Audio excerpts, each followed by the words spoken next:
Hello.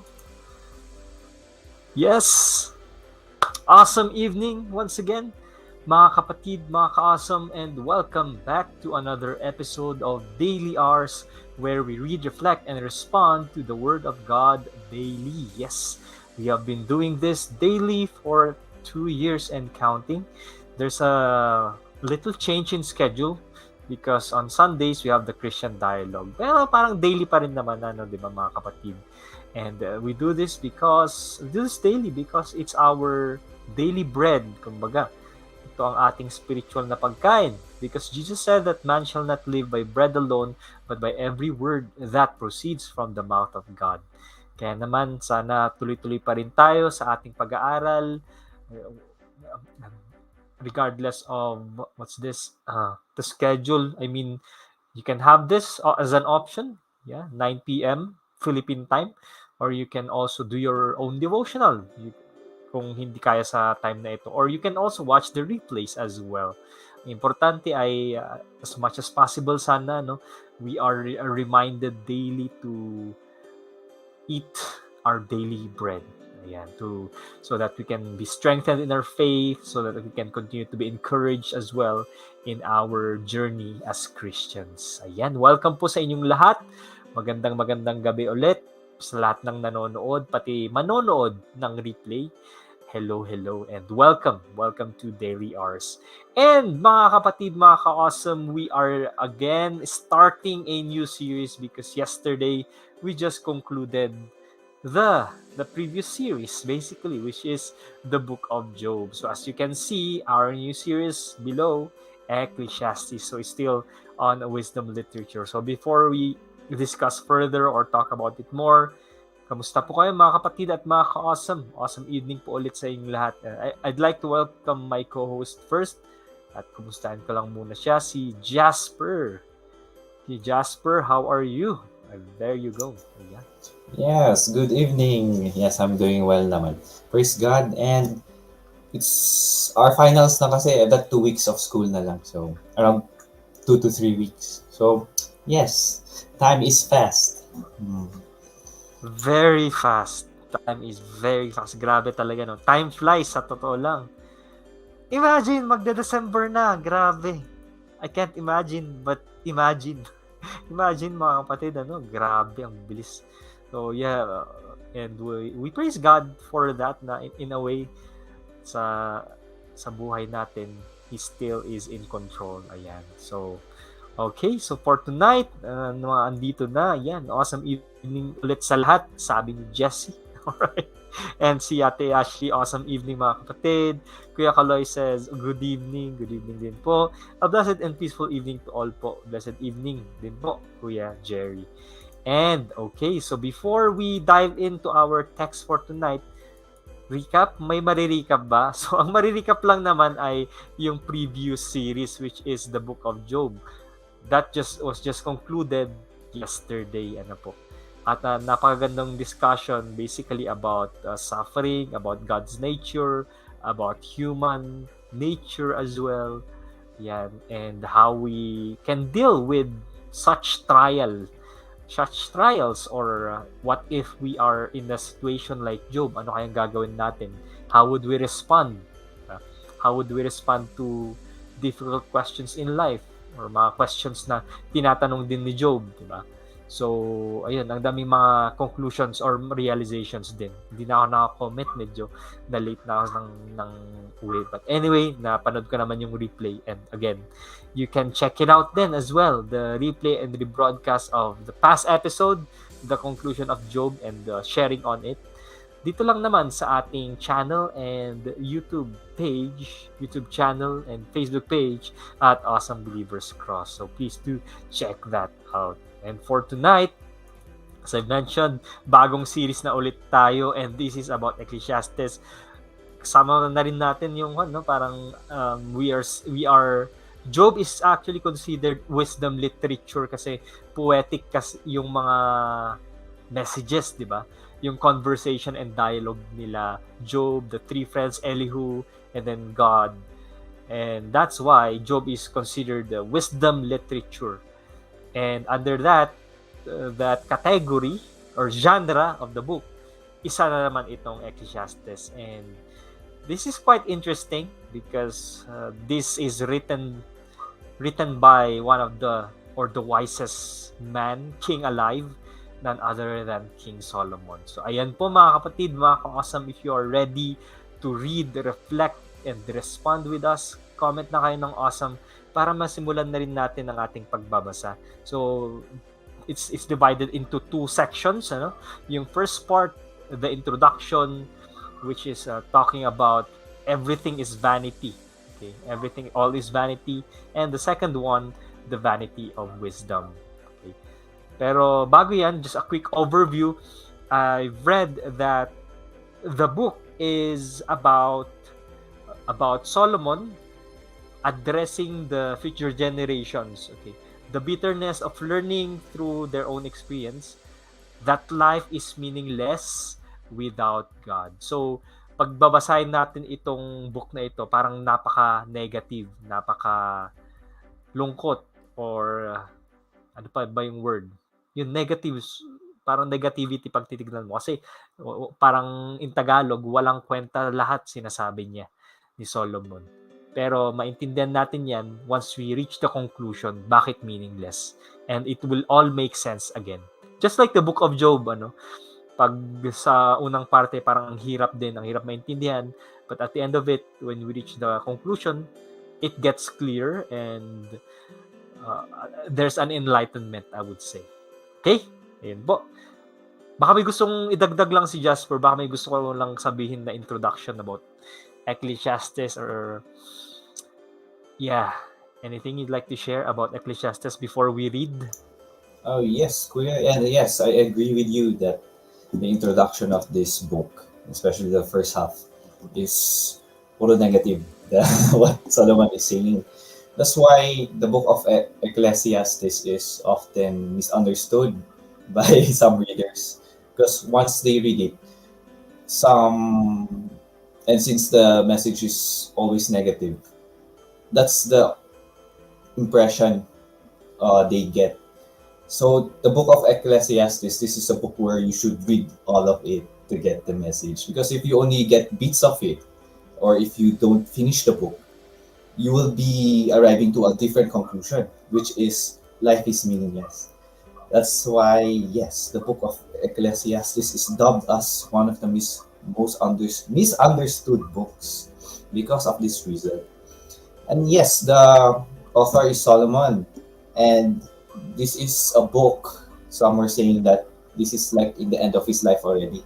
So this is the time where he wanted to recommit to God, because we know the life of Solomon. He started out fine, however, because of his many wives, his he was actually he caused idolatry as well. So this is like a book to it's like a reflection for him to go back to God. That's what other scholars are saying about the book of Ecclesiastes. Anyway, yes, so far that's my dagdag. Thank you for those additional insights, Brother Jasper. Ayan po. So I hope that you're ready. At ayan ng mga awesome comments natin, si Kuya Kaloy and Ashley. Salamat po. Arnel is also here, our power tiger as always. Awesome evening to you. Okay, so basahin na po natin ang unang parte ng ating pagbabasa. Ang ating babasahin ngayong gabing ito, All is Vanity. So go ahead, Brother Jasper. By the way, we are reading from Christian Standard Bible. Okay, go ahead, Jack. Okay, chapter 1, verse 1. The words of the teacher, son of David, king in Jerusalem. Absolute futility, says the teacher. Absolute futility, everything is futile. What does a person gain for all his efforts that he labors up under the sun? A generation goes and a generation comes, but the earth remains forever. The sun rises and the sun sets, panting it hurries back to the place where it rises, gusting to the south, turning to the north, turning goes the wind, and the wind returns in its cycles. All the streams flow to the sea, yet the sea is never full. To the place where streams flow, there they flow again. All things are wearisome, more than anyone can say. The eye is not satisfied by seeing, or the ear filled with hearing. What has been is what will be, and what has been done is what will be done. There is nothing new under the sun. Can one say about anything, look, this is new? It has already existed in ages before us. There is no remembrance of those who came before, and of those who will come after. There will also be no remembrance by those who follow them. Okay, that is the first part of our reading, mga kapatid at mga kasam. And as you can see, its tone is negative. Ano? Una pa lang talaga, absolute futility, futile, meaning pointless. Pointless. Parang walang kwenta, sinasabi niya. Walang kwenta ang mga bagay-bagay. And he goes on describing how things work. And take note, this writer is the wisest king, King Solomon, because he was the one who prayed, or he chose wisdom when God was granting him a wish, tama ba? Or he was asking Solomon kung anong gusto niya, and Solomon asked for wisdom or discernment. Kaya naman alam niya yung mga sinasabi niya dito. So let's just go through it quickly again, and then let's reflect about it. If you have questions, insights here, comment lang po kayo sa ating comment section at babasahin natin sa kanya. So again, dito, lahat parang pointless. So bakit kaya nasabi niya yun, ano? So there's a question here. Ano ang nakukuha ng tao when he's working? Reflect natin, ano? Ano nga ba? Sweldo, ganyan. Sweldo. But what happens? You use that money and use that money to buy something and so on. Pero ano kayong point niya dito? Ano talaga yung magigain ng isang tao aside from money siguro and so on. So he's also talking about the cycle of life. Parang meron dito yung cycle of life. Generation comes and go, but the earth remains forever. He talks about the cycle of the seasons, or the sun rises and sunsets. Di ba? Parang seasons. So parang anong point nun, di ba? Yung mundo gumagalaw pa rin. So what's the point, sinasabi niya? So ano yung point na nagtatrabaho? Anong point ng mundo na gumagalaw?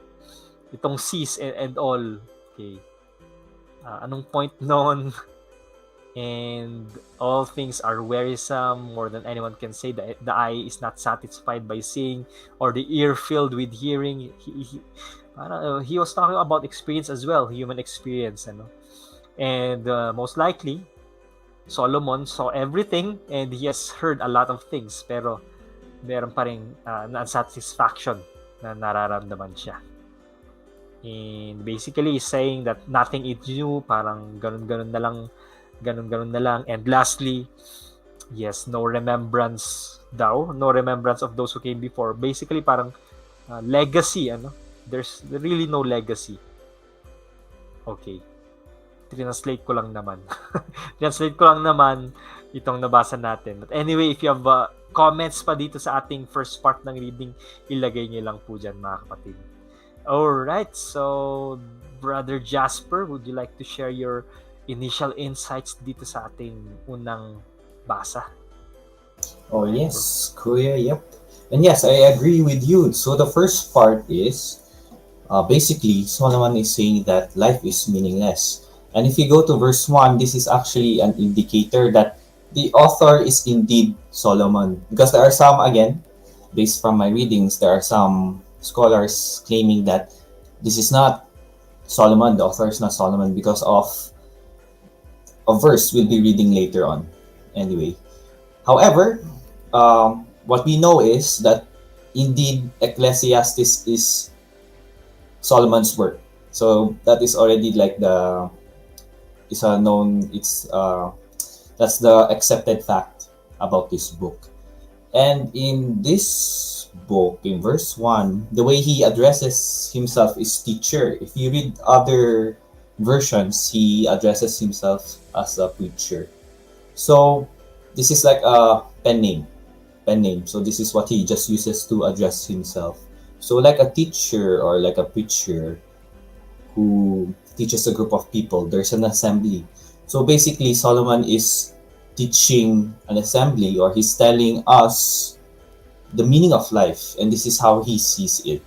And in the first part, verses 1 to 11, we can sum it up to the vanity of life. And this is the book where he uses the word vanity a lot of times, the most used word, vanity, in the book of Ecclesiastes. So in this version, it's they used futility. And if you read different versions, they use vanity.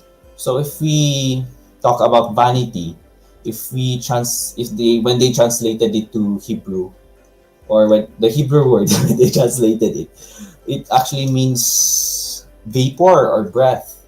So meaning short. It's short lived. The it's like the vapor when you when it's cold and you do this the ha ha when you do that motion, whether you can see a little steam. It's very short. So same goes with vanity. So that's what Solomon was saying, that life is short, and what's the point of working hard when the people has short memories? That's why he mentions it in the verses. What's that verse already? 10 or 9? Or when he talks about the generation, no, 11. There is no remembrance of former things, nor will there be any remembrance of things that are to come by those who will come after. So he's saying this sometimes when we are studying or when we're working, maybe we ask ourselves like the question that, why am I doing this? Why am I doing this in the first place? It's like, is there any point? Because in the end of the day, life is short. Maybe no one will even remember me. And so, yes, you start thinking about these negative thoughts. That's why when when people, or even when I read the book of Ecclesiastes, my first impression was it's very negative. Let's say it's very cynical, very what we call nihilist, where you believe that everything is meaningless. So what's the point? So basically, that's what Solomon is saying. Um, the world goes on, so that's why he keeps on saying, mentioning about the earth. The sun rises, the sun also rises, and the sun goes down. He's just saying that life goes on, lifetime waits for no one, and why work hard when um, nothing will ever change anyway, or you can't do anything, and life will stay the same. Parang that's basically what he's saying. And now Solomon, we must remember like what like what Kuya sabi, Kuya Jesse mentioned, that he is one of the wisest. And indeed, in this time already, when he was writing the book of Ecclesiastes, he actually experienced it all already: human pleasure, wealth, all those things. And his conclusion about those things is that it's vanity. That's why he keeps on using vanity. And since medyo poetic the way he wrote this, if you read different translations, the words keeps on repeating like vanity of vanities. Um, it's like he keeps on. It's like it's not he like a poem na it's so long, but the message is so short.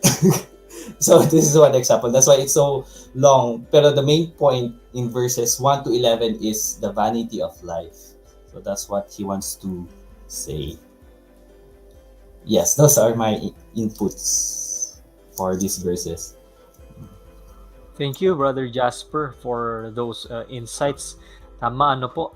Another thing regarding the author, I'm not sure if it's mentioned here, pero ano ba yung beginning nito? Ayun, the words of the teacher, son of David. Pero naman merong son of David, so king in Jerusalem, so I don't know. Parang I still believe maraming higher percentage that this is really Solomon. Pero yung iba kasi parang hindi directly na naisulat, parang words of the teacher or the preacher, something like that. Okay, talagang pagtitignan din natin ito, no? May similarity sila ni Job in a way, yung mga questions na babasa natin dito. In a way, sa totoo lang, these are also questions that people or we ourselves may ask in one point in our lives. Ano? Yung nabanggit ka ni Jasper kanina. Anong point nitong nagtatrabaho ako? Para saan kaya? Ano? Okay. Yung pagtitignan natin ito, sabi nga natin dun sa purpose, if everything is pointless, life is pointless without God. Okay. So pag titignan natin, napaka-negative talaga kasi what if there's no God? Parang God is not in your life or yung ginagawa mo para lang sa sarili mo, di ba? Parang ganun na kind of thinking. And again,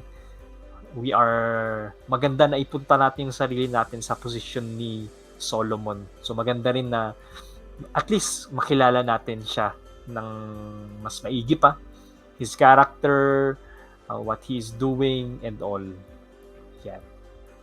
What else can I add? So, yun lang, yun yung introduction. It sets up the mood for the entire section or the entire book, no, itong first part na ito kasi talagang na generalize na, or it began with saying life is vanity. Sabi yung another term or another one, life is meaningless, di ba? Lahat na ng negative word.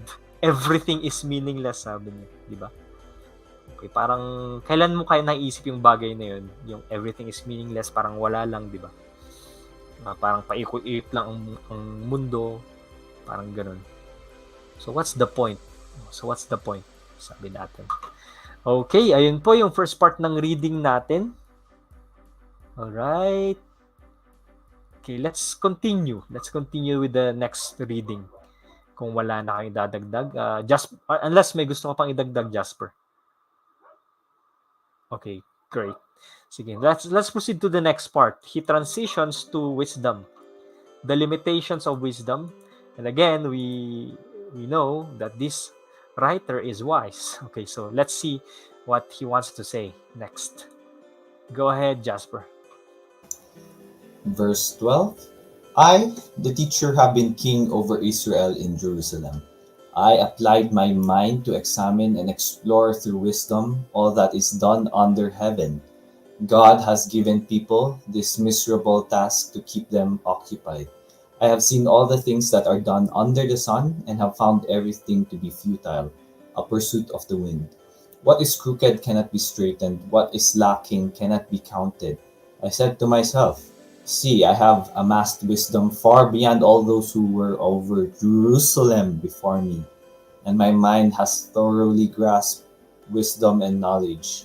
I applied my mind to know wisdom and knowledge, madness and folly. I learned that this too is a pursuit of the wind. For with much wisdom is much sorrow. As knowledge increases, grief increases. Okay, that is the second reading. May parang naulit lang yung unang parte nito, ano. Pero dun sa latter part, he now focuses on wisdom. Okay, which he has. He has wisdom, pero sabi niya meaningless din ito. Meaningless din daw ang wisdom. And dito sa last part niya pa ito, parang quotable quotes, maybe. For with much wisdom is much sorrow, as knowledge increases, grief increases. Bakit kaya? Kung mas matalino ka daw, mas mahirap. Okay. Tapos kung mas tumatalino ka, grief increases. Ano nga ba ang Tagalog ng grief? Parang matinding lungkot ata to eh. Grief. Pighati. Ayun. Pighati. Yeah. It's like sorrow. Yeah. Sorrow. Yun din pala is much sorrow. Mahirap kumbaga kung matalino ka. Mas maghihirap ka, sinasabi niya. Okay, ayan po mga kapatid. Before we proceed to that, may naisip lang pala ako dito kung comment lang, pero kung anong masabi niyo. Dito sa 11, there is no remembrance, blah blah blah. Pero may mga naalala naman tayo doon, no? Pero to justify or to clarify this. I believe what this means, pagkakaintindi ko lang or realization ko now. Kasi question ko rin there is no remembrance, sabi niya, pero meron naman nare-remember naman natin sila, di ba? Kahit na wala na sila. Okay. Nare-remember natin kasi pinapaalala sa atin. Pero when we are born, di ba? We do not remember anything. Okay? Wala tayong memory of those who existed before us or those who will be those who will be existing. Kumbaga hindi na nare-retain. Or in addition to this, mabilis tayong makalimot, mga kapatid. Ano?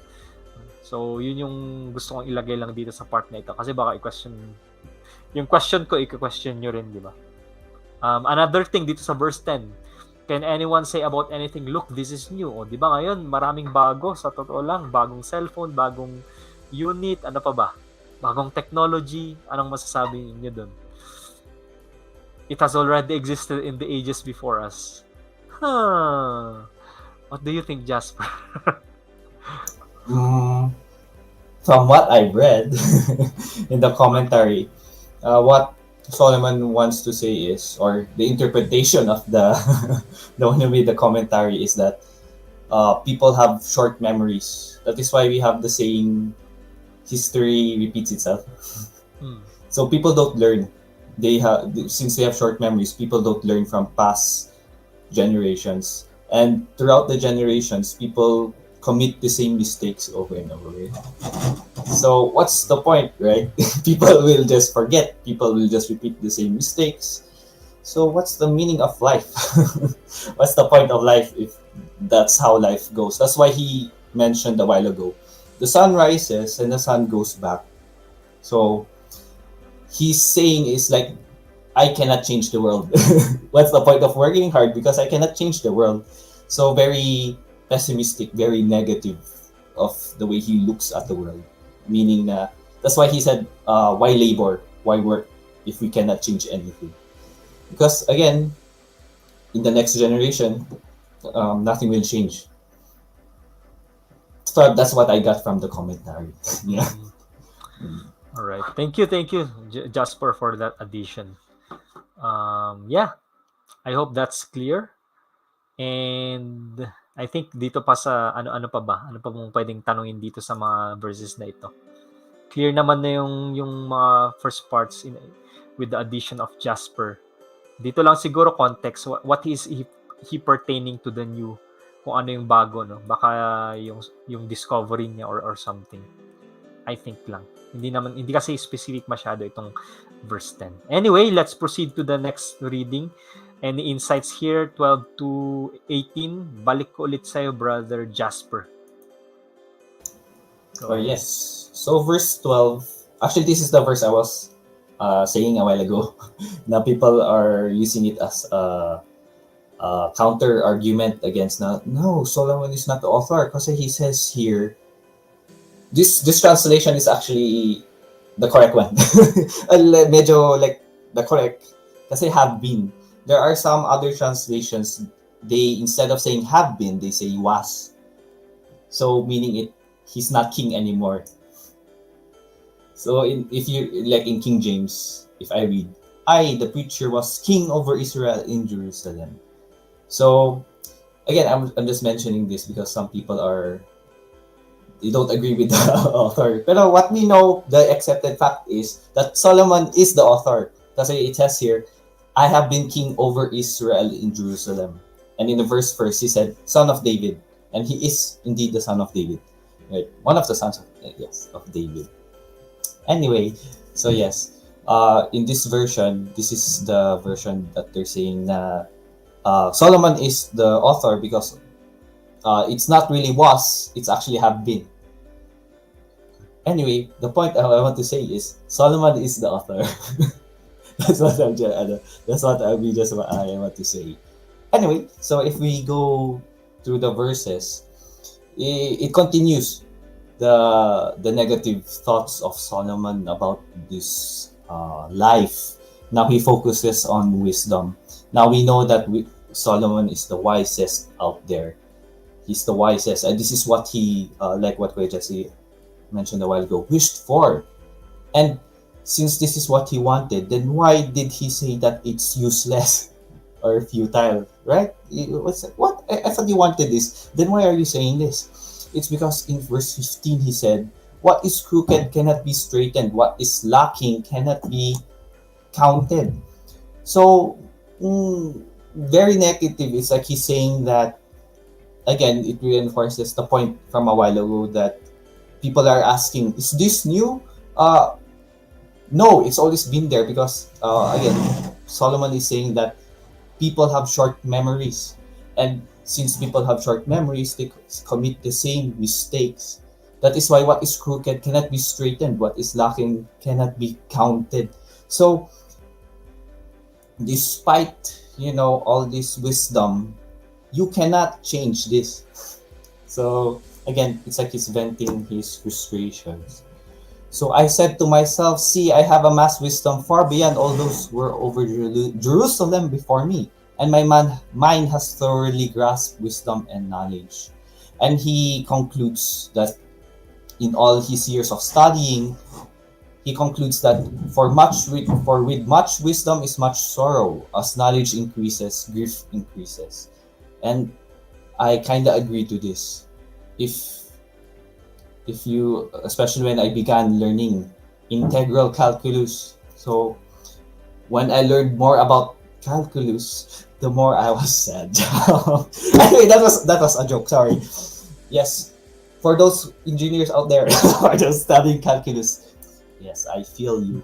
But if you love calculus, good on you. Anyway, maybe for an example, wisdom, right? Wisdom comes with experience. Sometimes I always hear people saying that I wish I was a kid again, I wish I was young again, because life was better. Mm, it's not that life is better, it's that you grew up. And because you grew up with more experience, you grew wiser, and since you have more responsibilities and you're aware of things, that is why you got grumpy or you got sad because you were exposed to the evil of this world. That is why for with much wisdom is much sorrow. As knowledge increases, grief increases because you get to know more about the world. And we know that the world is very, let's say, it's we live in a world where sin thrives. That is why maybe I actually agree with Solomon when he said this one. Yes. And what's more, wait, I was about to say it. Anyway, well, I think, Kuya Jesse, that's my insights for now. Mm-hmm. Yes, interesting insights, Brother Jasper. And I would agree. Ano mga kapatid, anong masasabi nyo? Pag mas matalino, mas mahirap ba? Much sorrow. I would agree with Brother Jasper kasi in a way, kapag mas marami kang naiisip, parang sakit sa ulo, sa totoo lang, ang sakit ng ulo kasi ang dami mong iniisip. Kaysa in comparison, what Jasper mentioned, when you're a kid, di ba? Fresh pa yung isip mo, parang young mind, sabihin natin, young mind. So, ang nasa isip mo pa lang usually, nung bata ka, maglaro, ganun. Maglaro. Life is play, di ba? So, all good. So, relax lang. But when you grow old, kaya siguro naging grumpy daw, no? Grumpy na ang mga matatanda. I don't know if that's a theory or true, pero minsan ganun siguro. Through experience and through everything that they've been through, much sorrow and so on. Pero again, this came from the wisest one. Kasi sabi niya dito sa 16, no? I have amassed wisdom far beyond all those who were over Jerusalem before me, and my mind has thoroughly grasped wisdom and knowledge. So talagang sinasabi niya, parang siya yung pinakamatalino na sa buong mundo. Pero parang pointless din pala yun. Okay? Kasi sa totoo lang, may mga taong nagpo-pursue kasi ng knowledge, di ba? Aral ka ng aral and so on and so forth. Pero yung question, para saan? Okay, yun yung question, para saan? Baka maghirap ka lang. Parang may point nga rin yung share kanina ni Jasper. Or sa school, di ba? Parang aral ka ng aral, ang sakit kaya sa ulo. Parang ang hirap, di ba? With everything that we are doing, so on. Nakapaisip tuloy ako, parang sa journey ko, parang sa journey ko rin, or sa journey ng ibang tao din, parang what if you're doing these things, kunwari aral ka, trabaho ka ng trabaho, okay, so what now? You achieved what you want, your goal, your personal goals. So what now? Okay. Ask mo ulit. So what now? So what's the point, di ba? What's the point? Andun yung question. So relatable ito sa totoo lang. And I hope na nakaka-relate din kayo. Okay? Before I pass it back to Jasper, baka may gusto pang i-comment. Let me read a comment from Jerry. Sabi niya dito, with much wisdom, your vision and understanding is broader. A wise person tends to see more than others, seeing angles not understood by others. Kaya ignorance is bliss, sabi nga nila. Yes, interesting. Thank you for this, Kuya Jerry. At kung mas nakita mo yung paligid mas malawak, parang alam mo yun, you see the bigger world. Parang hirap sa totoo lang. Dami mong iniisip yung sinasabi ko. Yeah, ignorance is bliss. Minsan mas magandang wala ka na lang kaalam-alam, di ba? Wala akong kinalaman dyan. Wala, I don't know. Sabihin mo na lang para hindi ka na madamay sa problema, parang gano'n. Anyway, that's it. Jasper, anything else you'd like to add? Actually, that's the one that I wanted to say now. That's why there's a saying, ignorance is bliss.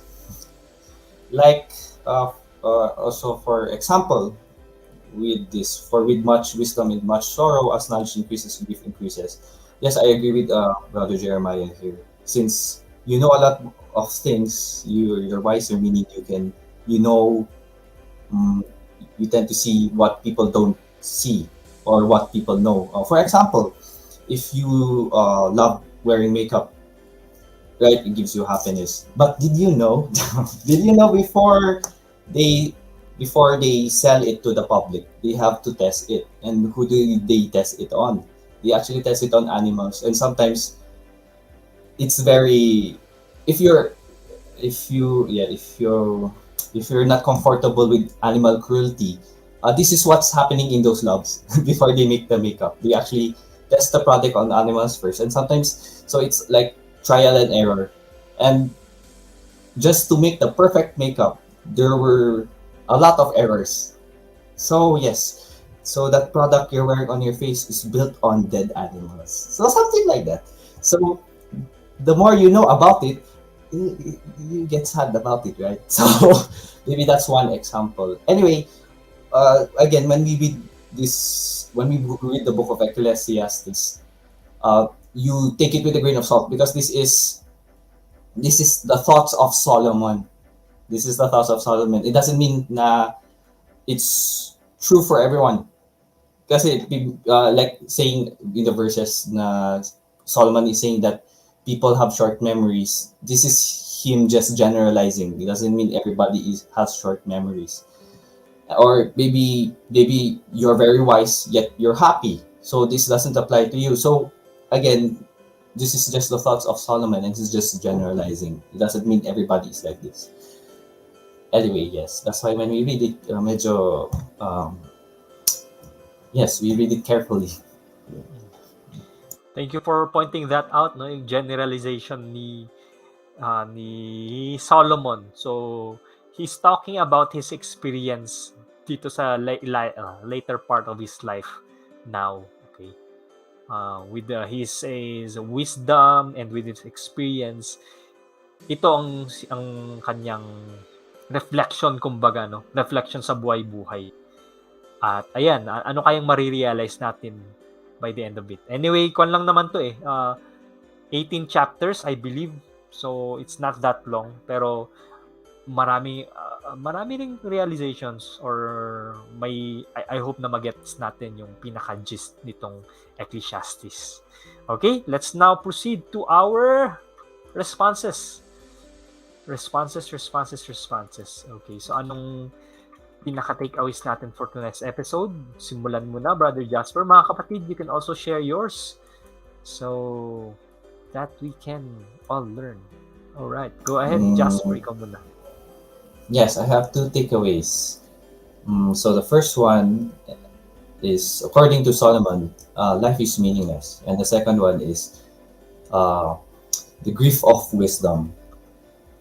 So I don't know what to say.